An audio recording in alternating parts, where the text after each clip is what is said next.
ആനാട് ഭാരതീയ ജനതാ പാർട്ടിക്ക് കഴിഞ്ഞ പഞ്ചായത്ത് തെരഞ്ഞെടുപ്പിൽ സീറ്റൊന്നും കിട്ടാത്ത ഒരു പഞ്ചായത്താണ്. 8 സീറ്റുകളിൽ 19 വാർഡുകളിൽ 8 എണ്ണത്തിൽ നമ്മൾ 2ാം സ്ഥാനത്തായിരുന്നു എന്നാണ് ഞാൻ മനസ്സിലാക്കുന്നത്. ഇപ്പോ ശ്രീ പ്രശാന്ത് ഇവിടെ പറഞ്ഞു, ലോക്സഭാ തെരഞ്ഞെടുപ്പിൽ 30-ൽ 17 സീറ്റിൽ ബി.ജെ.പി. മുന്നിട്ട് നിന്നു. 30-ൽ 17 ബൂത്തുകളിൽ ബി.ജെ.പി. മുന്നിട്ട് നിന്നു. മാത്രമല്ല ആനാട് പഞ്ചായത്തിലെ ആകെ വോട്ട് നോക്കിക്കഴിഞ്ഞാൽ ബി.ജെ.പി. ആണ് 1ാം സ്ഥാനം. പക്ഷേ ഞാൻ ആനാട് ലോക്സഭാ തെരഞ്ഞെടുപ്പിന്റെ ഭാഗമായിട്ട് പ്രചരണത്തിന് വന്നപ്പോ അന്ന് കണ്ട ജനങ്ങളുടെ താല്പര്യവും ആവേശവും, ആ ആവേശത്തിന്റെ അടിസ്ഥാനത്തിൽ ബി.ജെ.പി. 30-ൽ 17 ബൂത്തിൽ മുന്നിട്ട് നിന്നുവെങ്കിൽ ഞാൻ അതുമായിട്ട് ഇന്നത്തെ ഈ ആവേശത്തെ കാണുമ്പോ എനിക്ക് നിസ്സംശയം പറയാൻ കഴിയും, ഭാരതീയ ജനതാ പാർട്ടി ഈ പഞ്ചായത്ത് തെരഞ്ഞെടുപ്പ് കഴിയുമ്പോൾ ഭാരതീയ ജനതാ പാർട്ടി ആനാട് പഞ്ചായത്ത് ഭരിക്കാൻ പോവുകയാണ്. കാരണം ലോക്സഭാ തെരഞ്ഞെടുപ്പിനേക്കാൾ ഇപ്പൊ സമയം ഏതാണ്ട് 7:30 മണിയായി. അതിനിടയിൽ ഭരണഭഗവാൻ നമ്മളെ ഒന്ന് പരീക്ഷിച്ചു നോക്കി. ഭരണഭഗവാൻ പരീക്ഷിച്ചു നോക്കിയപ്പോ നമ്മൾ ഭഗവാനോട് പറഞ്ഞു, ഭഗവാന്റെ അനുഗ്രഹം നമുക്ക് വേണം. ഭഗവാൻ അനുഗ്രഹിച്ച് പിന്മാറി. അതുകൊണ്ട് ഭാരതീയ ജനതാ പാർട്ടി രാജ്യം മുഴുവൻ അഴിമതിക്കെതിരായിട്ട് സുതാര്യമായിട്ടുള്ള ഭരണം കാഴ്ചവെക്കുന്ന സർക്കാരുകൾക്ക് നേതൃത്വം നൽകുന്ന പാർട്ടിയാണ്. നിങ്ങൾക്ക് എല്ലാവർക്കും അറിയാം, കഴിഞ്ഞ 11 കൊല്ലക്കാലത്തെ കേന്ദ്ര സർക്കാരിന്റെ ഭരണം, നരേന്ദ്രമോദിജിയുടെ നേതൃത്വത്തിലുള്ള സർക്കാരിൽ ഒരൊറ്റ അഴിമതി ആരോപണം കേന്ദ്ര സർക്കാരിലെ ഒരു മന്ത്രിക്കെതിരായിട്ടും 2014 മുതൽ 19 വരെയുള്ള 1ാം നരേന്ദ്രമോദി സർക്കാരിൽ ഉന്നയിക്കാൻ സാധിച്ചില്ല. 19 മുതൽ 24 വരെയുള്ള 2ാം നരേന്ദ്രമോദി സർക്കാരിൽ ഉന്നയിക്കാൻ സാധിച്ചില്ല. 24-ന് ശേഷം നിലവിലുള്ള 3ാം നരേന്ദ്രമോദി സർക്കാരിലും ഒരഴിമതി ആരോപണം പോലും ഉന്നയിക്കാൻ സാധിച്ചില്ല. നമ്മളൊന്ന് താരതമ്യം ചെയ്താൽ മതി. 10 കൊല്ലക്കാലം, നമ്മുടെ 11 കൊല്ലക്കാലം, ഈ സർക്കാരിന്റെ നരേന്ദ്രമോദിയുടെ പ്രധാനമന്ത്രി എന്നുള്ള നിലയിലുള്ള 11 കൊല്ലക്കാലം, ആ 11 കൊല്ലക്കാലത്തെ UPA സർക്കാരിന്റെ 10 വർഷക്കാലവുമായിട്ട് താരതമ്യം ചെയ്താൽ മൻമോഹൻ സിംഗ്ജിയുടെ നേതൃത്വത്തിൽ 2004 മുതൽ 14 വരെയുള്ള 10 വർഷക്കാലം, ഇനി അഥവാ UPA സർക്കാർ മാത്രമല്ല, കേരളത്തിൽ കഴിഞ്ഞ 10 കൊല്ലമായിട്ട് ഭരണത്തിലിരിക്കുന്ന ശ്രീമാൻ പിണറായി വിജയന്റെ നേതൃത്വത്തിലുള്ള സർക്കാർ, ഈ 2 സർക്കാരുകളിലും കേരളത്തിലും രാജിവെച്ചു പോകേണ്ടി വന്നിട്ടുണ്ട്, കേന്ദ്രത്തിലും മന്ത്രിമാര് രാജിവെച്ചു പോകേണ്ടി വന്നു. നരേന്ദ്രമോദി സർക്കാരിൽ ഒരൊറ്റ മന്ത്രി പോലും അഴിമതി ആരോപണത്തിന്റെ പേരിൽ രാജിവെച്ചു പോകേണ്ടി വന്നില്ല. കാരണം ജനങ്ങളോട് പ്രതിബദ്ധതയുള്ള ഒരു ഭരണ സംവിധാനമാണ് ഭാരതീയ ജനതാ പാർട്ടിയുടെ ഭരണ സംവിധാനം. ജനങ്ങളാണ് ആത്യന്തികമായിട്ട് ജനങ്ങളുടെ ക്ഷേമത്തിന് വേണ്ടി, അതിനുവേണ്ടിയാണ് ഭാരതീയ ജനതാ പാർട്ടി പ്രവർത്തിക്കുന്നത്. അതുകൊണ്ടാണ് പ്രധാനമന്ത്രി പറഞ്ഞത്, ഈ സർക്കാർ എല്ലാവർക്കും വേണ്ടിയാണ്, എല്ലാവരോടും ഒപ്പമാണ്, എല്ലാവർക്കും വികസനം എത്തിക്കാൻ വേണ്ടിയാണ്, എല്ലാവരുടെയും പരിശ്രമത്തിലൂടെയാണ് രാജ്യം മുന്നോട്ട് നീങ്ങുക. നിരവധി പ്രതിസന്ധികൾ, ആ പ്രതിസന്ധികളിലൂടെ കടന്നു പോകുമ്പോഴും ഈ രാജ്യത്തെ ജനങ്ങൾ തങ്ങളോടൊപ്പം ഉണ്ടാകും. ഈ രാജ്യത്തെ ജനങ്ങൾക്ക് വേണ്ടി പ്രവർത്തിക്കുന്ന ഒരു ഭരണമാണിത് എന്നുള്ള കൃത്യമായിട്ടുള്ള കാഴ്ചപ്പാടോടുകൂടി പോയപ്പോൾ ജനങ്ങൾ ഭാരതീയ ജനതാ പാർട്ടി നേതൃത്വത്തെ, പ്രധാനമന്ത്രിയുടെ നേതൃത്വത്തിലുള്ള സർക്കാരിനെ അംഗീകരിച്ചു. നിങ്ങൾക്ക് എല്ലാവർക്കും ഓർമ്മയുണ്ടാവും, കള്ളപ്പണം ഇല്ലാതാക്കാൻ വേണ്ടിയിട്ട് 1000-ന്റെയും 500-ന്റെയും ഒക്കെ നോട്ടുകൾ നിരോധിച്ചപ്പോ, നോട്ടുകൾ പിൻവലിച്ചപ്പോൾ എന്തൊക്കെ തരത്തിലുള്ള പ്രചരണങ്ങൾ നടന്നിരുന്നു, ഏതൊക്കെ തരത്തിൽ. എല്ലാ ദിവസവും രാത്രി എനിക്ക് ഓർമ്മയുണ്ട്, പല ദിവസങ്ങളിൽ ചാനൽ ചർച്ചകളിൽ, മിക്കവാറും ആ കാലത്ത് ചാനൽ ചർച്ചകളിൽ ഞാൻ പങ്കെടുക്കാറുണ്ടായിരുന്നു.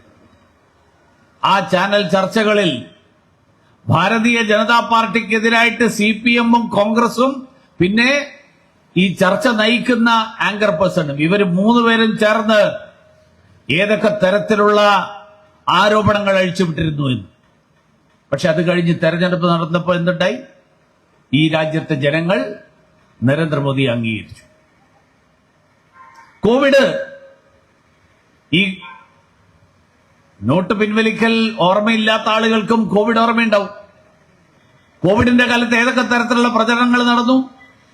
ഓക്സിജൻ ലഭ്യമല്ല, PPE കിറ്റ് ലഭ്യമല്ല, ആളുകൾ മരിച്ചു വീഴുന്നു. അന്താരാഷ്ട്ര മാധ്യമങ്ങളെ അടക്കം ഉപയോഗിച്ചുകൊണ്ട് നരേന്ദ്രമോദി സർക്കാരിനെതിരായിട്ട് പ്രചരണം അയച്ചുവിട്ടു. ഗംഗയില് മൃതദേഹങ്ങൾ ഒഴുകി നടക്കുന്നു. എത്രയെത്ര ചിത്രങ്ങൾ. പക്ഷെ അത് കഴിഞ്ഞതിന് ശേഷവും നരേന്ദ്രമോദിയെ ജനങ്ങൾ അംഗീകരിച്ചു. കാരണം എന്താ? നരേന്ദ്രമോദി എന്ന പ്രധാനമന്ത്രി ഈ രാജ്യത്ത് അഴിമതിരഹിതമായിട്ടുള്ള, സുതാര്യമായിട്ടുള്ള ജനക്ഷേമം ലക്ഷ്യം വെച്ചുകൊണ്ടുള്ള ഒരു സർക്കാർ, ആ സർക്കാരിന്റെ പ്രവർത്തനത്തിനാണ് നേതൃത്വം നൽകുന്നത്. ഞാനിത് പറയാൻ കാരണം, അഴിമതി എവിടെയാണെങ്കിലും ആ അഴിമതിക്കെതിരായിട്ട് വിട്ടുവീഴ്ചയില്ലാത്ത നിലപാടെടുക്കുന്ന പാർട്ടിയാണ് ഭാരതീയ ജനതാ പാർട്ടി. അത് ആനാടാണെങ്കിലും ഡൽഹിയിലാണെങ്കിലും.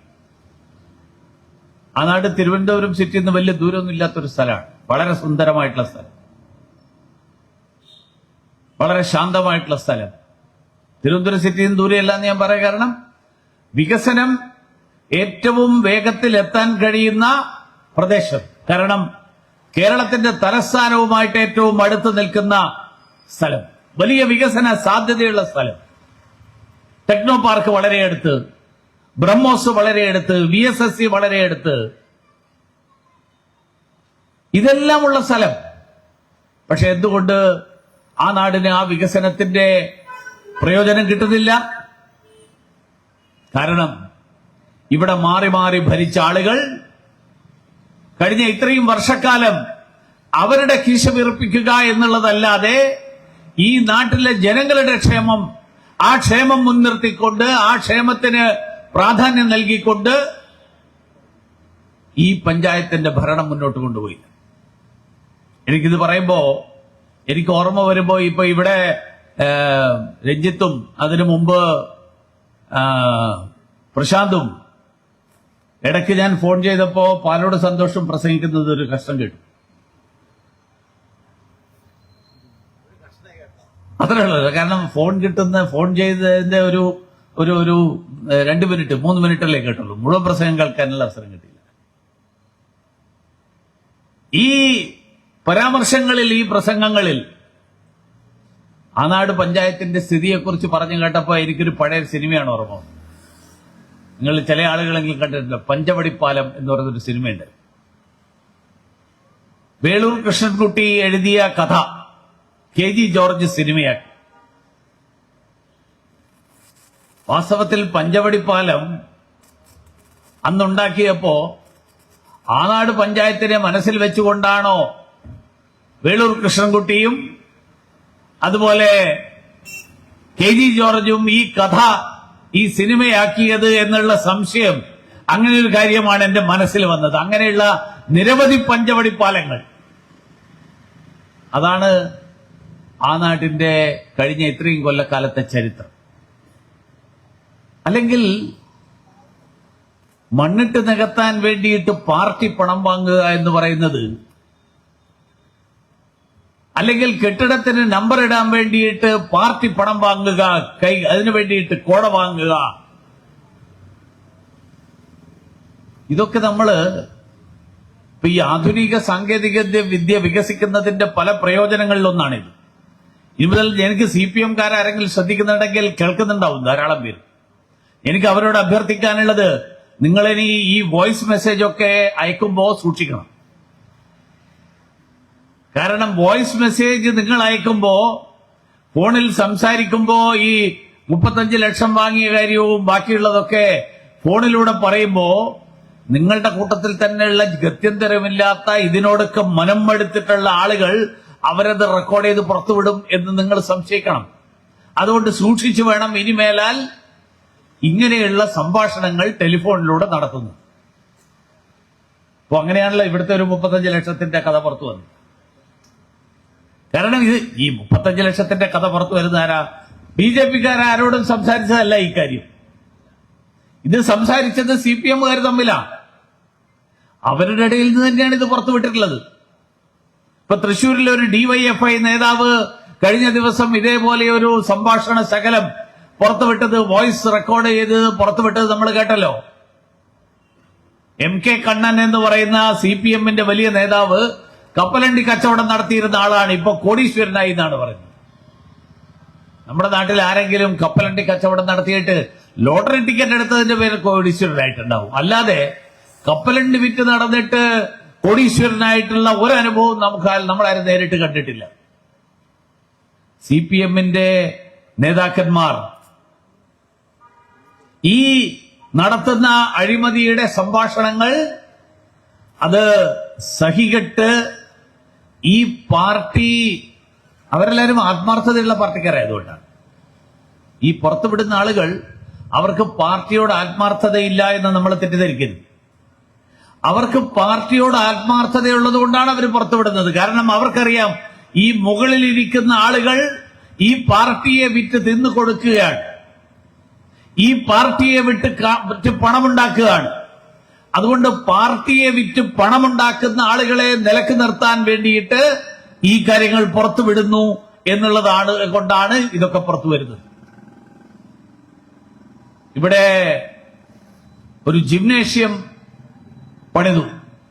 പണിതോ അല്ലെങ്കിൽ കുറെ പണം ചെലവാക്കി ജിംനേഷ്യം പണിയാൻ വേണ്ടി. പക്ഷേ അതിപ്പോഴും തകർന്നു കിടക്കുകയാണ്. കഴിഞ്ഞ ആഴ്ച ഞാൻ ആറ്റിങ്ങലിൽ, അവിടുത്തെ ആറ്റിങ്ങൽ ടൗൺ ഹാൾ കഴിഞ്ഞ 7-8 കൊല്ലമായിട്ട് പണിതുകൊണ്ടിരിക്കുകയാണെന്നാണ്. അവിടെയും CPM-ആണ് ഭരിക്കുന്നത്. CPM ഭരിക്കുന്ന ആ മുനിസിപ്പാലിറ്റി 5.5 കോടി രൂപ ഈ മുനിസിപ്പൽ ടൗൺ ഹാൾ പണിയാൻ വേണ്ടിയിട്ട് ചെലവാക്കി. ഇപ്പോഴും പണി പൂർത്തിയാക്കിയിട്ടില്ല. നമ്മുടെ ബഹുമാന്യനായിട്ടുള്ള മുഖ്യമന്ത്രി, അദ്ദേഹം സ്വയം വിശേഷിപ്പിക്കുന്നത് അസാധ്യ കാര്യങ്ങളുടെ മധ്യസ്ഥൻ എന്നാണ്. അസാധ്യ കാര്യങ്ങളുടെ മധ്യസ്ഥൻ എന്ന് പറഞ്ഞാൽ സാധാരണ മനുഷ്യർക്കൊന്നും സാധിക്കാത്ത കാര്യം അത് സാധിക്കുന്ന ആളാണെന്നാണ്. അതിന് ഉദാഹരണമായിട്ട് അദ്ദേഹവും അദ്ദേഹത്തിന്റെ വാഴ്ത്തുപാട്ടുകാരുമൊക്കെ പറയുന്നത്, ഇതാ കണ്ടില്ലേ, ദേശീയപാത പണിതു പിണറായി വിജയൻ, ഗെയിൽ പൈപ്പ് ലൈൻ നടപ്പിലാക്കി പിണറായി വിജയൻ. നമുക്കെല്ലാവർക്കും അറിയാം, നരേന്ദ്രമോദി സർക്കാരിന്റെ പരിശ്രമത്തിന്റെ ഫലമായിട്ടാണ് ഈ സംസ്ഥാനത്തെ ദേശീയപാത മുഴുവൻ പണിതുകൊണ്ടിരിക്കുന്നത്. കേരളത്തിൽ ഉണ്ടാകുന്ന എല്ലാ വികസനവും, ആ വികസനം മുഴുവൻ കേന്ദ്ര സർക്കാർ നൽകുന്ന പണം കൊണ്ടാണ്. പക്ഷേ അദ്ദേഹം സ്വയം വീമ്പ് പറയുന്നത്, ഉമ്മൻചാണ്ടി സർക്കാർ ഉണ്ടായിരുന്ന കാലത്ത് നടക്കാത്ത ഗെയിൽ പൈപ്പ് ലൈൻ ഞങ്ങളുടെ സർക്കാർ വന്നപ്പോൾ നടന്നു. ഉമ്മൻചാണ്ടി സർക്കാരിന്റെ കാലത്ത് പണിയാൻ പറ്റാതിരുന്ന ദേശീയപാത ഞങ്ങളുടെ സർക്കാർ വന്നപ്പോൾ പണിതു. എനിക്ക് ചോദിക്കാനുള്ളത്, ഇത്ര വലിയ കാര്യങ്ങളൊക്കെ നടത്തുന്ന പിണറായി വിജയൻ സർക്കാരിന് ഈ ജിംനേഷ്യം പണിയാൻ എന്താ ഇത്ര താമസം? പിന്നെ അപ്പൊ അതിനർത്ഥം ഇതിൽ നിന്നെല്ലാം എങ്ങനെ ഒരു തുക പോക്കറ്റിലാക്കാം എന്നുള്ളതാണ് മാർക്സിസ്റ്റ് പാർട്ടിയുടെ ലക്ഷ്യം മാർക്സിസ്റ്റ് പാർട്ടി നടത്തുന്ന ശ്രമം. ജനങ്ങളുടെ പണം, നികുതി പണം, ആ നികുതി പണത്തിന്റെ ഒരംശം, ആ അംശം പോക്കറ്റിലാക്കുക എന്നുള്ളതാണ് ഈ വികസന പ്രവർത്തനം എടുക്കുന്നതിന്റെ പിന്നിലുള്ള ലക്ഷ്യം മുഴുവൻ. ഇന്നലെ ഞാനൊരു വാർത്ത കേട്ടു. നമ്മുടെ തിരുവനന്തപുരം പട്ടണത്തിൽ 5.5 കോടി ചെലവിട്ട് ഒരു റോഡ് പണിയാൻ റോഡുണ്ടാക്കി. ആ റോഡുണ്ടാക്കിയിട്ട് ഇന്നലെയും പിനിയാന്നും പെയ്ത മഴയിൽ ആ റോഡ് ഒലിച്ചുപോയി. നാളെ ഉദ്ഘാടനം നിശ്ചയിച്ചിരുന്ന തിങ്കളാഴ്ച ഉദ്ഘാടനം നടത്താൻ വേണ്ടി, അതുകൊണ്ടാണ് ഞാൻ പറഞ്ഞത് വരണ ഭഗവാന്റെ കാര്യം. വരണ ഭഗവാനെ കള്ളന്മാരാരാണെന്ന് കൃത്യമായിട്ടറിയാം. അതുകൊണ്ട് പണി നടത്തി ഉദ്ഘാടനത്തിന് വെച്ച റോഡില് നല്ലൊരു 2 മണിക്കൂർ മഴ പെയ്തപ്പോ ആ റോഡ് തന്നെ ഒലിച്ചുപോയി. അതാണ് തിരുവനന്തപുരത്ത് നടന്നത്. അതുകൊണ്ടാണ് ഞാൻ പറഞ്ഞത് പഞ്ചവടിപ്പാലം എഴുതിയത് ആനാട് പഞ്ചായത്തിനെ, കേരളത്തെ മുൻകൂട്ടി കണ്ടുകൊണ്ടാണ്. കേരളത്തിൽ ആ കാലത്ത് അങ്ങനെ ഉണ്ടായിരുന്നു എന്ന് എനിക്കറിയില്ല. പക്ഷെ ഇതൊക്കെ നടക്കാൻ പോവുകയാണ്. ആനാട് പഞ്ചായത്ത് ഇപ്പൊ പറഞ്ഞല്ലോ, ഇവിടെ റോഡ് പണിയുന്നതിന്റെ കാര്യങ്ങൾ. റോഡ് പണിയുന്നു, അത് കഴിഞ്ഞ ഉടനെ തന്നെ അത് ഒലിച്ചു പോകുന്നു. 2 മഴ പെയ്താൽ പിന്നെ ആ റോഡ് അവിടെ ബാക്കിയില്ല. ഇങ്ങനെയൊരു സാഹചര്യം, ജനങ്ങളോട് പ്രതിബദ്ധതയില്ലാത്ത സർക്കാരുകൾ. പിന്നെ കഴിഞ്ഞ ദിവസം നമ്മൾ വേറൊരു വാർത്ത നിങ്ങളെല്ലാവരും കണ്ടു കാണും. തിരുവനന്തപുരം നഗരസഭയിലെ ഒരു കൗൺസിലർ അവിടുത്തെ റോഡ് പണിക്ക് വേണ്ടിയിട്ട് 12 ലക്ഷം രൂപ അനുവദിച്ചതിൽ കൈക്കൂലി ചോദിച്ചു നാട്ടുകാരോട്. ഞാൻ എന്റെ ഒരു ഇതെന്താ വെച്ചാൽ, ഞാൻ ഇവരെയൊന്നും വലിയ തോതിൽ കുറ്റം പറയില്ല. കാരണം അവര് നോക്കുമ്പോൾ അവർ കാണുന്നത് അവരുടെ മുകളിലിരിക്കുന്ന ആൾക്കാർ ഇതിനേക്കാൾ വലിയ തോതിലുള്ള കോടികളാണ് കക്കുന്നത്. CPM-ന്റെ ലോക്കൽ സെക്രട്ടറിയും CPM-ന്റെ പഞ്ചായത്ത് പ്രസിഡന്റും CPM-ന്റെ പഞ്ചായത്ത് മെമ്പറും കോർപ്പറേഷൻ കൗൺസിലറും ഒക്കെ അവരുടെ മുകളിലുള്ള പാർട്ടി നേതാക്കന്മാരുടെ സ്ഥിതി നോക്കുമ്പോൾ എന്താ കാണുന്നത്? കേരളത്തിന്റെ മുഖ്യമന്ത്രിയുടെ മകൾ ഉൾപ്പെടെ മാസപ്പടി വാങ്ങുക.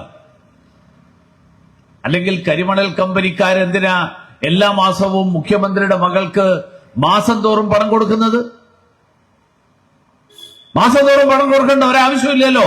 മുഖ്യമന്ത്രിയുടെ മകൾക്ക് ഇത്രയും തുക എല്ലാ മാസവും എന്തിനു കൊടുക്കുന്നു? ഏത് സേവനത്തിനാണ്?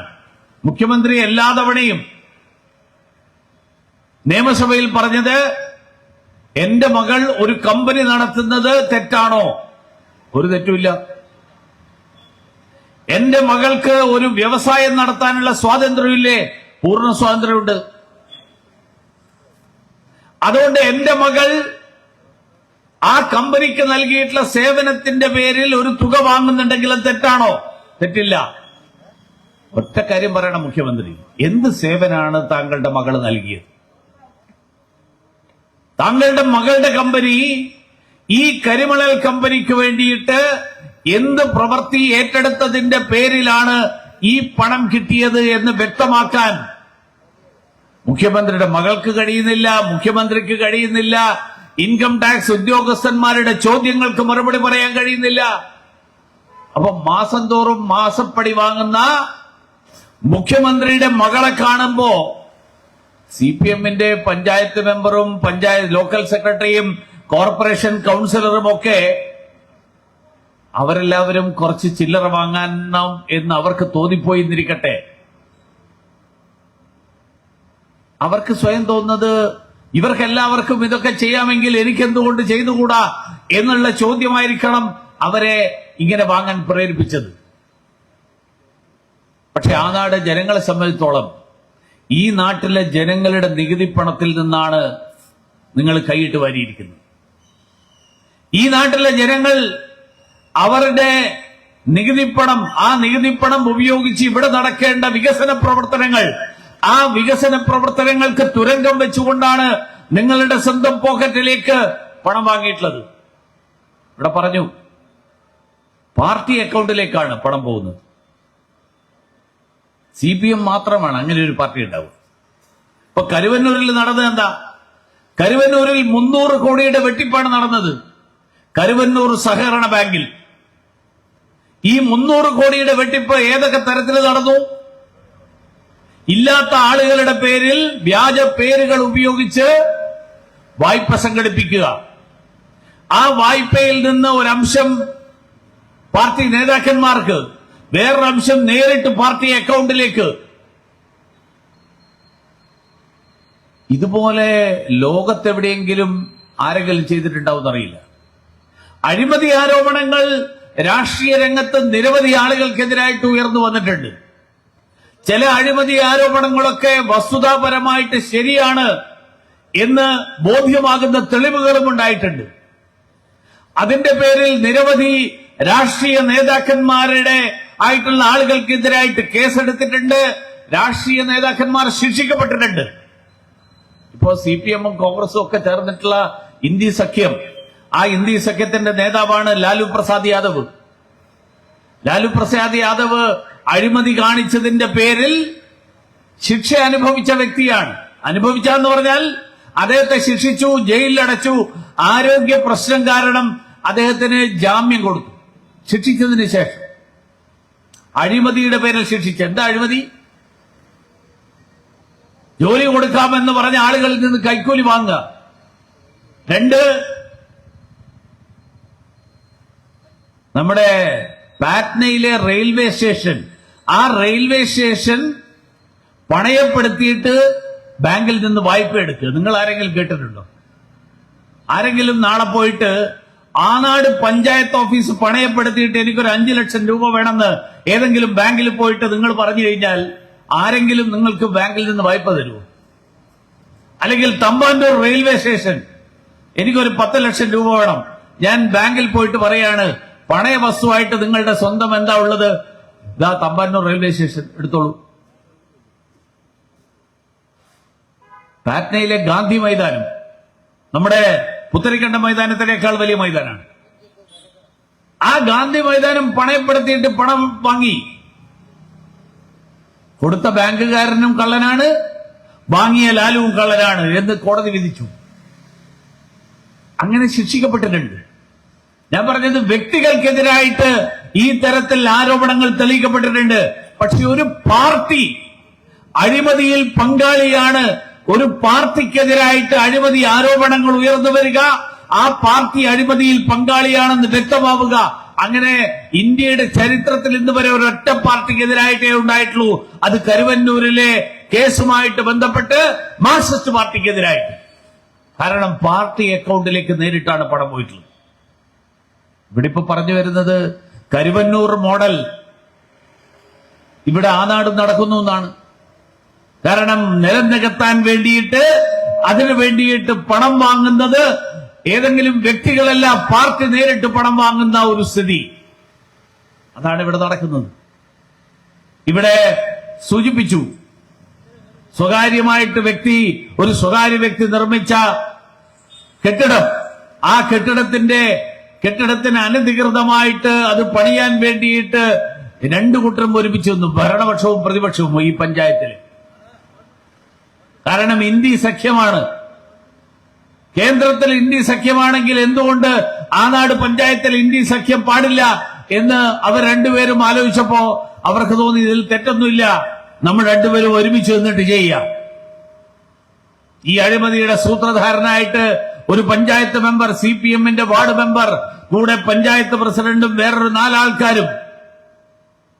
അതില് കോൺഗ്രസുകാർക്ക് നോക്കിയപ്പോ കോൺഗ്രസുകാർക്കും കുറച്ച് വീതം കിട്ടുമെന്നാണ് അവർ പ്രതീക്ഷിച്ചത്. ആ വീതം കിട്ടില്ല എന്ന് വന്നപ്പോ അത് പുറത്തുവിടാൻ വേണ്ടിയിട്ട് അവർ സാധനം തയ്യാറാക്കി വെച്ചിരുന്നു. ആ തയ്യാറാക്കിയ ലിങ്ക് BJP-ക്കാർക്ക് കിട്ടി. അതുകൊണ്ടാണ് ഞാൻ പറഞ്ഞത്, ഈ ആധുനിക സാങ്കേതിക വിദ്യയുടെ ഇത്തരത്തിലുള്ള പ്രശ്നങ്ങൾ, ആ പ്രശ്നങ്ങൾ CPM-കാരും കോൺഗ്രസുകാരും ഒന്ന് കരുതിയിരിക്കണം. ഇതുപോലെയുള്ള സന്ദർഭങ്ങളിൽ നിങ്ങൾ കാണിക്കുന്ന തട്ടിപ്പ്, ആ തട്ടിപ്പ് നിങ്ങളുടെ കൂടെ തന്നെയുള്ള ആൾക്കാര് അത് ഞങ്ങൾക്ക് കൊണ്ടുവന്ന് തരും, അല്ലെങ്കിൽ ജനങ്ങളുടെ മുന്നിലെത്തിക്കും.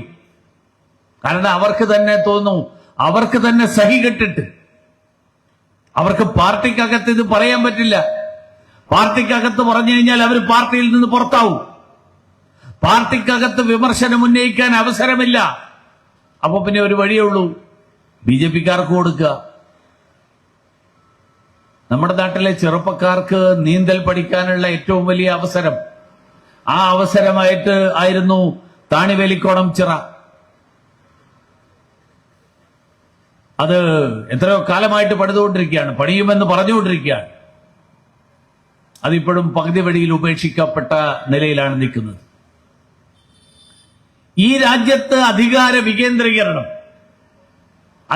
വികേന്ദ്രീകരണം നടപ്പിലാക്കിയത് ജനപങ്കാളിത്തത്തോടു കൂടിയിട്ടുള്ള വികസനം അത് യാഥാർത്ഥ്യമാക്കാൻ വേണ്ടിയാണ്.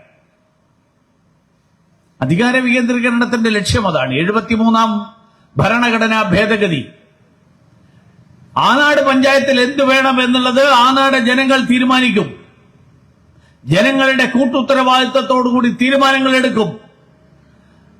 ജനങ്ങളുമായിട്ട് തുടർച്ചയായിട്ട് നടത്തുന്ന സംവാദങ്ങൾ, തുടർച്ചയായിട്ടുള്ള ആശയവിനിമയം, ആ ആശയവിനിമയം ഇല്ലാതെ ജനപങ്കാളിത്തം സാധ്യമാകില്ല എന്നുള്ള നിലപാട്, അത് ആ കാര്യത്തിൽ ബോധ്യമുള്ള ഒരു പ്രധാനമന്ത്രിയാണ് ശ്രീ നരേന്ദ്രമോദിജി. ഈ പഞ്ചായത്തിൽ എന്ത് വേണമെന്ന് ജനങ്ങൾ തീരുമാനിക്കും, അത് നടപ്പിലാക്കുക എന്നുള്ളതാണ് ഈ പഞ്ചായത്തിന്റെ ഭരണാധികാരികളുടേത്. അതല്ലാതെ പാർട്ടിക്കാർക്ക് പോക്കറ്റിലിടാൻ എന്ത് കിട്ടും എന്നുള്ള മാനദണ്ഡത്തിന്റെ അടിസ്ഥാനത്തിലല്ല ഈ പ്രദേശത്ത് നടത്തേണ്ട വികസന പ്രവർത്തനങ്ങൾ എന്തായിരിക്കുമെന്ന് തീരുമാനമെടുക്കേണ്ടത്. അതുകൊണ്ടാണ് നരേന്ദ്രമോദി സർക്കാർ ഈ രാജ്യത്തെ ജനങ്ങളുടെ അടിസ്ഥാന ആവശ്യങ്ങൾ, ആ അടിസ്ഥാന ആവശ്യങ്ങൾ നിറവേറ്റാൻ വേണ്ടിയിട്ടുള്ള പരിശ്രമം, ആ പരിശ്രമത്തിൽ ഏർപ്പെട്ടിരിക്കുന്നത്. നമ്മുടെ നാട്ടിൽ എല്ലാവർക്കും കുടിവെള്ളം, എല്ലാവർക്കും വീടുകൾ, എല്ലാ വീടുകളിലും ശുചിമുറികൾ, എല്ലാവർക്കും ഗ്യാസ് കണക്ഷൻ, എല്ലാ വീട്ടിലും വൈദ്യുതി, എല്ലാ പ്രദേശങ്ങളിലും സഞ്ചാരയോഗ്യമായിട്ടുള്ള റോഡുകൾ. ഇതാണ് നരേന്ദ്രമോദി സർക്കാരിന്റെ ലക്ഷ്യം. എല്ലാ വീടുകളിലും കുടിവെള്ളം എത്തിക്കാനുള്ള ജൽ ജീവൻ പദ്ധതിയിൽ, ആ പദ്ധതി നരേന്ദ്രമോദി സർക്കാർ നടപ്പിലാക്കുന്നു. ഏറ്റവും പിന്നിൽ നിൽക്കുന്ന സംസ്ഥാനം കേരളമാണ്. കാരണം കേരളത്തിൽ സംസ്ഥാനത്ത് ഭരണം നടത്തുന്നത് പിണറായി വിജയൻ, താഴെ ഭരണം നടത്തുന്നത് ചുരുക്കം ചില പഞ്ചായത്തുകൾ ഒഴിച്ചാൽ ബാക്കി എല്ലാ പഞ്ചായത്തുകളിലും ഭരണം നടത്തുന്നത് ഇന്ത്യ സഖ്യക്കാർ. ഈ രാജ്യത്തെ ദേശീയ തലത്തിൽ പദ്ധതിയുടെ 80.95% എന്ന് പറഞ്ഞാൽ 81% പൂർത്തിയായപ്പോൾ കേരളത്തിൽ അത് പൂർത്തിയായിട്ടുള്ളത് കേവലം 54%. കേരളം ഏറ്റവും പിറകിലാണ്. രാജ്യത്തെ 11 സംസ്ഥാനങ്ങൾ എല്ലാ വീടുകളിലും, എല്ലാ ഗ്രാമീണ വീടുകളിലും പൈപ്പ് കണക്ഷൻ എത്തിച്ചു കഴിഞ്ഞു. 2009 60 കോടി ചെലവഴിച്ചുകൊണ്ട് നിർമ്മാണം തുടങ്ങിയ ആനാട് നന്ദിയോട് സമഗ്ര കുടിവെള്ള പദ്ധതി, ആ പദ്ധതി എവിടെ എത്തി? എന്തുകൊണ്ട് അതിപ്പോഴും ഒച്ചിഴയുന്ന വേഗത്തിൽ ഇഴഞ്ഞു നീങ്ങുന്നു? കാരണം സംസ്ഥാനം മുഴുവൻ, സംസ്ഥാന സർക്കാർ എടുത്തിരിക്കുന്ന ഇതേ നിലപാട്, വികസനത്തിന് വേണ്ടിയിട്ടുള്ള പണം, ആ പണത്തിന്റെ ഒരംശം സ്വന്തം പോക്കറ്റിലിടാൻ എങ്ങനെ സാധിക്കും എന്നുള്ള ലക്ഷ്യത്തോടു കൂടിയാണ് വികസന പ്രവർത്തനങ്ങൾ എന്നുള്ള പേരിൽ നടപ്പിലാക്കുന്ന നിർമ്മാണമെങ്കിൽ ഇത് മാത്രമേ നടക്കുള്ളൂ. 10 വർഷമായിട്ട് ജനങ്ങൾക്ക് വെള്ളം കിട്ടാതെ നിർമ്മാണം കാടുമൂടിയ ആനാട് നന്ദിയോട് സമഗ്ര ശുദ്ധജല പദ്ധതി, ആ പദ്ധതി അട്ടിമറിച്ചതാരാ? ജനങ്ങൾക്ക് വെള്ളം കിട്ടുന്നില്ലെങ്കിലും ബില്ല് കൃത്യമായിട്ട് കിട്ടുന്നുണ്ട്, അല്ലേ? ബില്ല് കിട്ടുന്നുണ്ട്. അതാണ് സ്ഥിതി നമ്മുടെ ഈ പഞ്ചായത്തില്. ഇപ്പൊ CPM-ഉം കോൺഗ്രസും അവർ പരസ്പരം പഴിചാരിക്കൊണ്ടിരിക്കുക. ആരാണ് ഉത്തരവാദി എന്നുള്ള നിലയിൽ നമ്മുടെ തൊട്ടടുത്ത ആര്യനാട് പഞ്ചായത്തിൽ, ആ പഞ്ചായത്തിൽ ഒരു കുടിവെള്ള പദ്ധതി തേവിയാരുകുന്ന്, അത് എടഞ്ഞു നീങ്ങിക്കൊണ്ടിരിക്കുകയാണ്. ഞാൻ പറഞ്ഞത് ആ നാട് മാത്രമല്ല ഈ പ്രശ്നങ്ങൾ. CPM-ഉം കോൺഗ്രസും ഭരിച്ചുകൊണ്ടിരിക്കുന്ന പഞ്ചായത്തുകൾ, ആ പഞ്ചായത്തുകളിലൊക്കെ സമാനമായിട്ടുള്ള സ്ഥിതിയാണുള്ളത്. തദ്ദേശ സ്വയംഭരണ സ്ഥാപനങ്ങളെ സ്വന്തം കീശ നിറക്കാനുള്ള വെള്ളാനകളാക്കിയിട്ട് കണക്കാക്കുന്ന മാറ്റിയിട്ടുള്ള ഇടത് വലത് മുന്നണികൾ, ആ മുന്നണികളാണ് ഈ നാടിന്റെ ഏറ്റവും വലിയ ശാപമായിട്ട് മാറിയിരിക്കുന്നത്. ഞാൻ ഈ പറഞ്ഞത്, ഒരു ഭാഗത്ത് പ്രധാനമന്ത്രി എല്ലാ വീട്ടിലും കുടിവെള്ളം എത്തിക്കാൻ വേണ്ടിയിട്ട് അദ്ദേഹം രാവ് പകൽ അധ്വാനിച്ചുകൊണ്ടിരിക്കുകയാണ്. പക്ഷേ ഇവിടെ ഇന്ത്യ സഖ്യക്കാര് എങ്ങനെ ജനങ്ങളുടെ കുടിവെള്ളം മുട്ടിക്കാം എന്നുള്ളതാണ് പരിശോധിച്ചുകൊണ്ടിരിക്കുന്നത്. ഞാനൊരു ഉദാഹരണം പറഞ്ഞു എന്ന് മാത്രമേ ഉള്ളൂ. നമ്മുടെ നാട്ടില് ഇപ്പോ ഈ അടുത്ത ദിവസങ്ങളിൽ ഉണ്ടായിട്ടുള്ള പുതിയ തീരുമാനങ്ങൾ, ദേശീയ തലത്തിലെടുത്തിരിക്കുന്ന തീരുമാനങ്ങൾ നമ്മുടെ നികുതി ഘടനയിൽ വലിയ പരിഷ്കാരം ഉണ്ടാക്കി. നിത്യോപയോഗ വസ്തുക്കളുടെ മുഴുവൻ നികുതി കുറച്ചു. 18% നികുതി ഉണ്ടായിരുന്ന നിരവധി വസ്തുക്കൾക്കിപ്പോ 5% ഉള്ളൂ. നിരവധി ജീവൻ രക്ഷാ മരുന്നുകളടക്കമുള്ള നിരവധി കാര്യങ്ങളിൽ ഉണ്ടായിരുന്ന നികുതി സമ്പൂർണമായും എടുത്തു കളഞ്ഞു. ജനങ്ങൾക്ക് മുഴുവൻ വലിയ ആശ്വാസം കിട്ടുന്ന ഒരു തീരുമാനമാണ് കേന്ദ്ര സർക്കാർ എടുത്തത്. നവരാത്രിയുടെ ആദ്യ ദിവസമായിട്ടുള്ള സെപ്റ്റംബർ 22 തീയതി അത് പ്രാവർത്തികമായി കഴിഞ്ഞു. പക്ഷെ നമ്മുടെ കേരളത്തിലെ ധനകാര്യമന്ത്രി പറയുന്നത് എന്താ? GST സംസ്ഥാനത്തിന് ഹാനികരമാണ്, ദോഷകരമാണ്. കേരളത്തിലെ 4 കോടി ജനങ്ങളുടെ താൽപര്യം സംരക്ഷിക്കലാണോ ഈ സംസ്ഥാനത്തിന്റെ മന്ത്രിയുടെ ചുമതല? കേരളത്തിലെ 4 കോടി ജനങ്ങളുടെ താൽപര്യമാണ് ഈ സംസ്ഥാന ധനകാര്യമന്ത്രിക്ക് സംരക്ഷിക്കേണ്ടതെങ്കിൽ 4 കോടി ആളുകൾക്ക് പ്രയോജനമുണ്ടാകുന്ന ഒരു തീരുമാനം കേന്ദ്ര സർക്കാർ എടുക്കുമ്പോ ആ തീരുമാനം സംസ്ഥാനത്തിന് ഹാനികരമാണ് എന്ന് പറയുന്നതിന്റെ അടിസ്ഥാനം എന്താ? എന്നിട്ട് നമ്മുടെ വിദഗ്ധന്മാർ എന്ന് പറയുന്ന ചില ആളുകളെ കൊണ്ട് നമ്മുടെ നാട്ടിലെ പത്രങ്ങളിലൊക്കെ ലേഖനം എഴുതിക്കും. ഈ വിദഗ്ധന്മാർ ആദ്യമായി തീരുമാനിക്കുകയാണ് ഈ GST പരിഷ്കരണം, നികുതി ഘടനയിൽ നടത്തിയിട്ടുള്ള പരിഷ്കരണം, നികുതി വെട്ടിക്കുറച്ച് ആ വെട്ടിക്കുറച്ചതിന്റെ ഫലമായിട്ട് കിട്ടേണ്ട പ്രയോജനം അത് കേരളത്തിലെ ജനങ്ങൾക്ക് കിട്ടുന്നുണ്ടോ ഇല്ലയോ എന്ന് പരിശോധിക്കാതെ CPM-ന്റെ രാഷ്ട്രീയ താൽപര്യം സംരക്ഷിക്കുന്ന തരത്തിൽ അങ്ങനെയുള്ള ഉദ്ദേശത്തോടുകൂടി എഴുതുന്ന ലേഖനങ്ങൾ, ആ ലേഖനങ്ങളാണ് മാധ്യമങ്ങളിൽ മുഴുവൻ പ്രസിദ്ധീകരിച്ചുകൊണ്ടിരിക്കുന്നത്. കേരളത്തിലെ ജനങ്ങൾക്ക് മുഴുവൻ ഗുണകരമായിട്ടുള്ളൊരു തീരുമാനം, ആ തീരുമാനം കേന്ദ്ര സർക്കാർ എടുക്കുമ്പോ ആ തീരുമാനത്തെ പിന്തുണയ്ക്കുന്നതിന് പകരം ആ തീരുമാനം കൊണ്ട് കേരളത്തിലെ ജനങ്ങൾക്ക് പ്രയോജനമുണ്ടാകും എന്ന് പറയുന്നതിന് പകരം സംസ്ഥാന ധനകാര്യമന്ത്രിയും അതോടൊപ്പം സംസ്ഥാനത്ത് CPM-ഉം സർക്കാരും നരേന്ദ്രമോദി സർക്കാർ എടുത്തു ആ തീരുമാനം എന്നുള്ളത് കൊണ്ട് ആ തീരുമാനത്തിനെതിരായിട്ട് നിലപാടെടുക്കുകയാണ്. ഈ കേരളത്തിലാണ് ഏറ്റവും കൂടുതൽ വിലക്കയറ്റമുള്ളത്. രാജ്യത്ത് വിലക്കയറ്റം ഏറ്റവും കൂടുതലുള്ള സംസ്ഥാനം കേരളമാണ്. സ്വാഭാവികമായിട്ടത് ഞാൻ അക്കാര്യത്തിൽ അതിന്റെ ഉത്തരവാദികൾ ഇപ്പൊ ഭരിക്കുന്നവർ മാത്രമാണെന്ന് ഞാൻ പറയില്ല. കാരണം കേരളം ഒരു ഉപഭോക്തൃ സംസ്ഥാനമാണ്. കേരളത്തിന് ആവശ്യമായിട്ടുള്ള പച്ചക്കറിയുടെ 70% വരുന്നത് തൊട്ടടുത്തുള്ള തമിഴ്നാട്ടിൽ നിന്നാണ്. കേരളത്തിന് ആവശ്യമായിട്ടുള്ള അരിയുടെ 86% വരുന്നത് മറ്റ് സംസ്ഥാനങ്ങളിൽ നിന്നാണ്.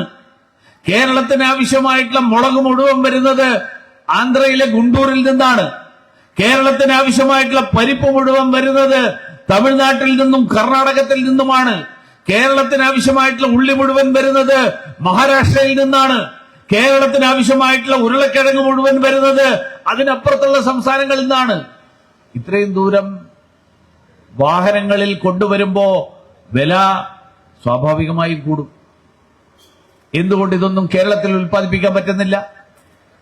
കേരളത്തിൽ ഉൽപ്പാദിപ്പിക്കാൻ ശ്രമിച്ചാൽ അതിനെതിരായിട്ട് സമരം ചെയ്യുന്നതും അതിനെതിരായിട്ട് കൊടികുത്തിയതും ഇതേ കൂട്ടർ തന്നെയാണ്. കേരളത്തിൽ എന്തുകൊണ്ട് വ്യവസായങ്ങൾ ഉണ്ടാകുന്നില്ല? കേരളത്തിൽ എന്തുകൊണ്ട് തൊഴിലവസരങ്ങൾ ഉണ്ടാകുന്നില്ല?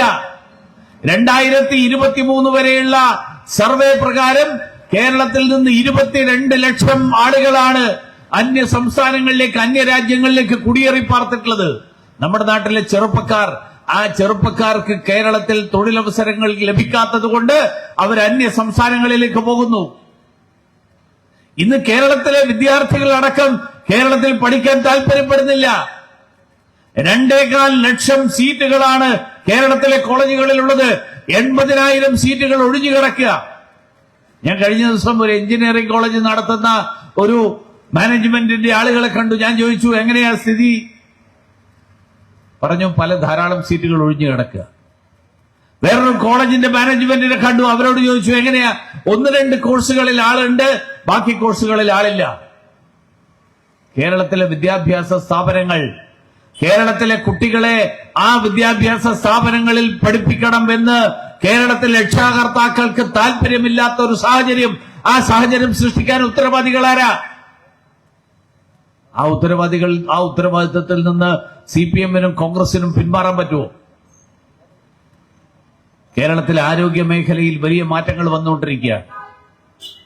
കേരളത്തിലെ വൻകിട ആശുപത്രികൾ മുഴുവൻ തന്നെ, ആ വൻകിട ആശുപത്രികൾ, സ്വകാര്യ ആശുപത്രികൾ മുഴുവൻ തന്നെ ബഹുരാഷ്ട്ര കമ്പനികൾ അവർ ഓഹരി എടുത്തുകൊണ്ടിരിക്കുക. എല്ലാ വലിയ കമ്പനികൾ, വലിയ ആശുപത്രികൾ, തിരുവനന്തപുരം, ഞാൻ പേരുകൾ പറയുന്നില്ല, തിരുവനന്തപുരത്തെ പേരെടുത്ത് പറയാൻ പറ്റുന്ന എല്ലാ വൻകിട ആശുപത്രികളും, ആ ആശുപത്രികൾ അന്ന് തുടങ്ങിയ സമയത്തുള്ള പേര് ഇപ്പോഴും ഉണ്ട്. ആ തുടങ്ങിയ സമയത്തുള്ള മാനേജ്മെന്റ് അല്ല ഇപ്പോൾ ഉള്ളത്. തുടങ്ങിയ സമയത്തുള്ള മാനേജ്മെന്റ് അല്ല ഇപ്പോൾ ഉള്ളത്. അവിടെ ചെന്ന് കഴിഞ്ഞാൽ പണ്ടത്തെ കാലത്ത് നമ്മുടെയൊക്കെ നാട്ടിലെ ബാങ്കുകൾ, അത് സ്റ്റേറ്റ് ബാങ്ക് ആണെങ്കിലും കനറ ബാങ്ക് ആണെങ്കിലും വിജയ ബാങ്ക് ആണെങ്കിലും, എനിക്ക് ഓർമ്മയുണ്ട്, നമ്മളൊരു ബാങ്കിൽ ചെന്ന് കഴിഞ്ഞാൽ നമുക്ക് പരിചയമുള്ള ആളുണ്ടാവും. കുറെ കൊല്ലങ്ങളായിട്ട് ഒരേ ആളാണ് അവിടെ. വിജയ ബാങ്കില്, ധനലക്ഷ്മി ബാങ്കില് നമ്മൾ അവിടെ പോയിട്ട് ബാങ്കിൽ നിന്ന് ചില്ലറ എന്തെങ്കിലും കുറച്ച് പൈസ വിഡ്രോ ചെയ്യണം, കുറച്ച് പൈസ ഡെപ്പോസിറ്റ് ചെയ്യണം, അതിനൊക്കെ പോകുമ്പോ നമുക്ക് പരിചയമുള്ള ഒരാളുണ്ടാവും. അയാളോട് പറയും, ചേട്ടാ എനിക്കൊരു 2000 രൂപ വേണം. അയാൾ നേരെ ശരിയാക്കി തരും. എന്റെ തന്നെ പൈസ, വേറെ എവിടെന്നെങ്കിലും എടുത്ത് തരുന്നതല്ല, എന്റെ അക്കൗണ്ടിലുള്ള പണം. അല്ലെങ്കിൽ എനിക്കൊരു 5000 രൂപ ഇടണം. ഇന്ന് പുതുതലമുറ ബാങ്കുകൾ വന്നു. ഈ പുതുതലമുറ ബാങ്കുകളുടെ പ്രത്യേകത എന്താ? നമ്മളവിടെ ചെല്ലുമ്പോൾ അവർക്ക് ആർക്കും നമ്മളെ അറിയില്ല, നമുക്ക് അവരെ അറിയില്ല. ഇന്നലെ ഇരുന്ന ആളല്ല നാളെ ഇരിക്കുന്നത്. അതുകൊണ്ട് എന്താ, ഒരു വീഴ്ച, ഒരു അടവ്, വായ്പയെടുത്ത് ഒരടവ് വീഴ്ച വരുത്തിയാൽ അടുത്ത ദിവസം നോട്ടീസ് വരും, അതിനടുത്ത ദിവസം ജപ്തി നോട്ടീസ് വരും. ഈ നാട്ടിൽ സാധാരണക്കാരന്റെ ജീവിതം ദുസ്സഹമാവുന്നു. ആശുപത്രികളിൽ അത് വരാൻ പോവുകയാണ്. നാളെ മുതൽ എന്ന് പറയുമ്പോൾ വരാനിരിക്കുന്ന കാലത്ത് നമ്മൾക്കാർക്കെങ്കിലും എന്തെങ്കിലും ആരോഗ്യ പ്രശ്നമുണ്ടായി ഒരാശുപത്രിയിൽ പോയി കഴിഞ്ഞാൽ, പണ്ടാണെങ്കിൽ നമുക്ക് പരിചയമുള്ള ഡോക്ടറുണ്ട്, ആ ഡോക്ടറെ കാണാൻ പോയി കഴിഞ്ഞാൽ ഡോക്ടർക്ക് കൊടുക്കേണ്ട ഫീസ് ഫിക്സ് ചെയ്തിട്ടുള്ള ഫീസല്ല, നമ്മൾ എന്തെങ്കിലും കൊടുത്താൽ നമ്മുടെ ശേഷി അനുസരിച്ചിട്ട്. ഇപ്പോഴും നാട്ടിൻപുറത്ത് അതാണ് സ്ഥിതി. വലിയ ആശുപത്രികൾ എന്താ, ഡോക്ടറെ കാണണമെങ്കിൽ ആദ്യം അവിടെ ചെന്ന് നമ്മുടെ പേരും ഡീറ്റെയിൽസും കൊടുത്ത് നമ്മൾ കാർഡ് എടുക്കണം. ആ കാർഡ് എടുക്കണമെങ്കിൽ ചുരുങ്ങിയത് 750 രൂപ, അതിലും കൂടിയാണ്. നാളെ ബഹുരാഷ്ട്ര കമ്പനികൾ ആരോഗ്യ മേഖലയിലേക്ക് കൂടുതൽ വരുന്തോറും മനുഷ്യത്വം നഷ്ടപ്പെട്ടിട്ടുള്ള, മനുഷ്യമുഖമില്ലാത്ത കേന്ദ്രങ്ങളായിട്ട് നമ്മുടെ ആശുപത്രികൾ മാറും. അപ്പൊ സാധാരണക്കാരന്റെ ആശ്രയമാകേണ്ടത് ഏതാ? സാധാരണക്കാരന്റെ ആശ്രയമാകേണ്ടത് നമ്മുടെ സർക്കാർ ആശുപത്രികൾ. സാധാരണക്കാരൻ അതേ വഴിയുള്ളൂ. അസുഖം വന്നു കഴിഞ്ഞാൽ, ഒരു ജലദോഷം വന്നു, ഒരു ഡോക്ടറെ കാണണം എന്ന് വെച്ചിരിക്കട്ടെ, ഡോക്ടർ തരുന്ന മരുന്നിന്റെ വില 25 രൂപയായിരിക്കും, പക്ഷെ ഡോക്ടറെ കാണാനുള്ള ചെലവ് 1000 രൂപയായിരിക്കും. കാരണം വലിയ ആശുപത്രിയൊക്കെ ഉണ്ടാക്കി വെച്ചിരിക്കുക, അവിടെ ധാരാളം സംവിധാനങ്ങളുണ്ട്, സൗകര്യങ്ങളുണ്ട്. അതൊക്കെ നടത്തിക്കൊണ്ടുപോകുന്ന ആളുകള് ലാഭം പ്രതീക്ഷിച്ചിട്ടാണ് ആ ആശുപത്രി നടത്തുന്നത്. നമ്മുടെ നാട്ടിൽ പണ്ട് കാലത്ത് ഒരു ചൊല്ലുണ്ടായിരുന്നു, അന്നത്തിനും മരുന്നിനും പണം വാങ്ങരുത്. അതൊക്കെ മാറി. ഇന്ന് ഇതെല്ലാം കച്ചവടമായി. സഹായമായിട്ട് നിൽക്കേണ്ടത്, ആശ്വാസമായിട്ട് നിൽക്കേണ്ടത് ഈ നാട്ടിലെ സർക്കാർ ആശുപത്രികളാണ്. ആ സർക്കാർ ആശുപത്രികളുടെ സ്ഥിതി എന്താ? നമ്മുടെ മുഖ്യമന്ത്രി ഇപ്പോഴും കഴിഞ്ഞ ദിവസവും പറഞ്ഞു അദ്ദേഹം പറഞ്ഞു നമ്മുടെ മെഡിക്കൽ കോളേജുകൾ മാതൃകാ ചികിത്സാ കേന്ദ്രങ്ങളാണെന്നാണ്. തിരുവനന്തപുരത്ത് മെഡിക്കൽ കോളേജിൽ പല കാരണങ്ങളാൽ ശരാശരി ആഴ്ചയിൽ ഒരിക്കലെങ്കിലും ഞാൻ പോകാറുണ്ട്. ഒന്നുകിൽ അസുഖമായിട്ട് കിടക്കുന്ന ആരെങ്കിലും ഉണ്ടാവും, അല്ലെങ്കിൽ മരണം നടന്നിട്ടുള്ള ഒരാളുടെ പോസ്റ്റ്മോർട്ടം നടത്തുന്ന ഒരു വിഷയം ഉണ്ടാവും. അപ്പൊ തൊട്ടപ്പുറത്തുള്ള ആശുപത്രിയിൽ കയറും. ഞാൻ ഇന്ന് വരെ തിരുവനന്തപുരത്തെ മെഡിക്കൽ കോളേജിൽ 2 പേര് കിടക്കാത്ത ഒരു ബെഡുള്ള ഒരൊറ്റ വാർഡ് ഞാൻ കണ്ടിട്ടില്ല. എല്ലാ വാർഡിലും ഒരു ബെഡിൽ ചുരുങ്ങിയത് 2 ആള്. ഈ അടുത്ത കാലത്തായിട്ട് കാണുന്നത് ഒരു ബെഡിൽ 2 ആള്, അതിന്റെ താഴെയും ഒരാൾ.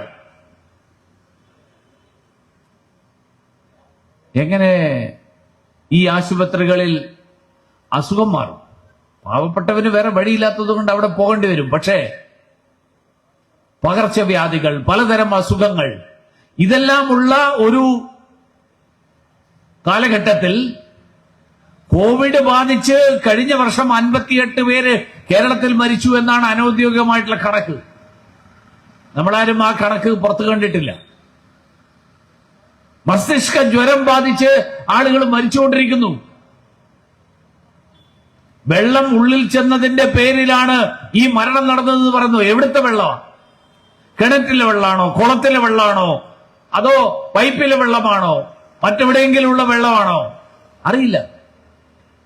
അങ്ങനെയുള്ള നിരവധി അസുഖങ്ങൾ, ഈ അസുഖങ്ങളൊക്കെ നിലനിൽക്കുന്ന പകർച്ചവ്യാധികളുള്ള ഒരു സംസ്ഥാനമായിട്ടുള്ള കേരളം, ആ കേരളത്തിലെ പൊതു ആരോഗ്യ മേഖല, മെഡിക്കൽ കോളേജുകൾ, ജില്ലാ ആശുപത്രികൾ, താലൂക്ക് ആശുപത്രികൾ, പ്രാഥമിക ആരോഗ്യ കേന്ദ്രങ്ങൾ, ഈ ആരോഗ്യ കേന്ദ്രങ്ങളുടെ ഒക്കെ സ്ഥിതി എന്താ? മെഡിക്കൽ കോളേജിൽ ഉപകരണങ്ങൾ കൊടുത്തതിന്റെ പണം കിട്ടാത്തതിന്റെ പേരിൽ ആ ഉപകരണം തിരിച്ചെടുക്കുമെന്ന് ഉപകരണം നൽകിയ കമ്പനികൾ സർക്കാരിന് മുന്നറിയിപ്പ് നൽകിയിരിക്കുകയാണ്. നരേന്ദ്രമോദി സർക്കാർ പൊതുജന ആരോഗ്യ കേന്ദ്രങ്ങൾ ഈ നാട്ടിലെ സാധാരണക്കാരന് ആ സൗകര്യങ്ങൾ ലഭ്യമാകണം, അവർക്ക് ചുരുങ്ങിയ ചെലവിൽ ചികിത്സാ സഹായം ലഭിക്കണം എന്നുള്ള ഉദ്ദേശത്തോടു കൂടിയാണ് ജനൌഷധി കേന്ദ്രങ്ങൾ തുടങ്ങിയത്. പാവപ്പെട്ടവർക്ക് ചുരുങ്ങിയ വിലക്ക് ഔഷധങ്ങൾ ലഭ്യമാകണം. പാവപ്പെട്ടവർക്ക് വർഷത്തിൽ 5 ലക്ഷം രൂപ വരെയുള്ള ചികിത്സ, ആ ചികിത്സയുടെ പണം അത് സർക്കാർ വഹിക്കും. 5 ലക്ഷം വരെ ഉള്ള ചെലവ്, ആ ചെലവ് ഒരു കുടുംബവും അയാൾക്ക് വേണ്ടിയിട്ട് കുടുംബം വഹിക്കേണ്ട ആവശ്യമില്ല, സർക്കാർ എടുക്കും. അതിൽ ഒരു മാനദണ്ഡവും ഇല്ലാതെ 70 വയസ്സ് കഴിഞ്ഞ ആളുകൾക്ക് അത് നടപ്പിലാക്കാൻ സർക്കാർ തീരുമാനമെടുത്തു. കേരളത്തിൽ അത് ഇപ്പോഴും നടപ്പിലാക്കിയിട്ടില്ല. 70 വയസ്സ് കഴിഞ്ഞവർക്ക് സൗജന്യമായിട്ടുള്ള ചികിത്സ, ആ ചികിത്സ നരേന്ദ്രമോദി സർക്കാർ നടപ്പിലാക്കുന്നു. കാരണം ജോലി ചെയ്യാൻ കഴിയാത്ത ആൾക്കാരാണ്. അവരുടെ അധ്വാനിച്ച് വരുമാനമുണ്ടാകുന്ന കാലം, ആ പ്രായം കഴിഞ്ഞു. അപ്പൊ അവരെ ജീവിക്കേണ്ടി വരിക ഒന്നുകിൽ സ്വന്തം പണ്ടുകാലത്ത് ജോലി ചെയ്തിരുന്നതിന്റെ പെൻഷൻ, അല്ലെങ്കിൽ അവരുടെ മക്കളാരുടെയെങ്കിലും വരുമാനത്തിൽ നിന്നൊരംശം. അപ്പൊ അങ്ങനെയുള്ള ആളുകൾക്ക് ഭാരമാകരുത് എന്നുള്ള ലക്ഷ്യത്തോടു കൂടിയാണ് 70 വയസ്സ് കഴിഞ്ഞ എല്ലാവർക്കും സൗജന്യമായിട്ട് അവരുടെ സമ്പൂർണമായിട്ടുള്ള ചികിത്സാ ചെലവ്, ആ ചെലവ് വഹിക്കാൻ പറ്റുന്ന വിധത്തിൽ സർക്കാർ പദ്ധതി നടപ്പിലാക്കിയത്. കേരള സർക്കാർ നടപ്പിലാക്കാൻ തയ്യാറില്ല. ഇന്നലെ ബഹുമാന്യനായിട്ടുള്ള ആരോഗ്യ വകുപ്പ് മന്ത്രി, പാർട്ടിയുടെ ദേശീയ അധ്യക്ഷൻ കൂടിയായിട്ടുള്ള ശ്രീ JP നഡ്ഡാജി, അദ്ദേഹം ഇന്നലെ കൊല്ലത്ത് വന്നപ്പോ അദ്ദേഹം പറഞ്ഞു, ഇതേപോലെയുള്ള ഒരു നിലപാടെടുത്ത സർക്കാരായിരുന്നു ഡൽഹിയിലെ സർക്കാർ, ഞങ്ങൾ നടപ്പിലാക്കില്ല. ഇതേപോലെയുള്ള നിലപാടെടുത്ത സർക്കാരായിരുന്നു ഒറീസയിലെ സർക്കാർ, ഞങ്ങൾ നടപ്പിലാക്കില്ല. ആ സംസ്ഥാനത്തെ ജനങ്ങൾ തീരുമാനമെടുത്തു. ജനോപകാരപ്രദമായിട്ടുള്ള, ജനക്ഷേമകരമായിട്ടുള്ള പദ്ധതികൾ നടപ്പിലാക്കാൻ സന്നദ്ധരല്ലാത്ത ആ പാർട്ടികളെ, ആ സർക്കാരുകളെ ജനങ്ങൾ താഴെ ഇറക്കി. ഡൽഹിയിൽ ഭാരതീയ ജനതാ പാർട്ടിയുടെ നേതൃത്വത്തിൽ, രേഖ ഗുപ്തയുടെ നേതൃത്വത്തിലുള്ള സർക്കാർ വന്നു. ഒറീസയിൽ ഭാരതീയ ജനതാ പാർട്ടിയുടെ നേതൃത്വത്തിലുള്ള സർക്കാർ വന്നു. ഈ രണ്ട് സർക്കാരുകളും വന്നപ്പോ ആ നാട്ടിലെ ജനങ്ങൾ ആശ്വസിക്കുന്നു. കാരണം അതിനു മുൻപുള്ള സർക്കാർ നടപ്പിലാക്കാൻ വിസമ്മതിച്ചിരുന്ന ഈ പദ്ധതി 70 വയസ്സ് കഴിഞ്ഞവർക്ക് സൗജന്യമായിട്ടുള്ള ചികിത്സാ പദ്ധതി എന്നുള്ള പദ്ധതി, ആ പദ്ധതി നടപ്പിലാക്കാൻ രണ്ട് സർക്കാരുകളും തീരുമാനമെടുത്തു. കേരളത്തിലെ സാധാരണക്കാർക്ക് 70 വയസ്സ് കഴിഞ്ഞവർക്ക് കേന്ദ്ര സർക്കാർ നരേന്ദ്രമോദി നൽകുന്ന സൗജന്യമായിട്ടുള്ള ആരോഗ്യ പരിരക്ഷയുടെ സംവിധാനം, ആ സംവിധാനം കേരളത്തിൽ ലഭിക്കണമെങ്കിൽ കേരളത്തിലെ ജനങ്ങൾക്ക് ഈ സർക്കാരിനെ താഴെ ഇറക്കുക എന്നുള്ള തീരുമാനത്തിലൂടെ മാത്രമേ സാധിക്കുകയുള്ളൂ. എങ്കിൽ കേരളത്തിലെ ജനങ്ങൾ അതിന് തീരുമാനമെടുക്കേണ്ടി വരുന്ന ഒരു സ്ഥിതി, ആ സ്ഥിതിയാണ് വരാൻ പോകുന്നത്. ഞാൻ പറഞ്ഞു വന്നത്, അഴിമതിക്കെതിരായിട്ടുള്ള നിലപാട്, സുതാര്യതയോടുകൂടിയുള്ള ഭരണം, ജനക്ഷേമം ലക്ഷ്യം വെച്ചുകൊണ്ടുള്ള ഭരണം, ആ ഭരണം എന്നുള്ളതാണ് ഭാരതീയ ജനതാ പാർട്ടിയുടെ നയം.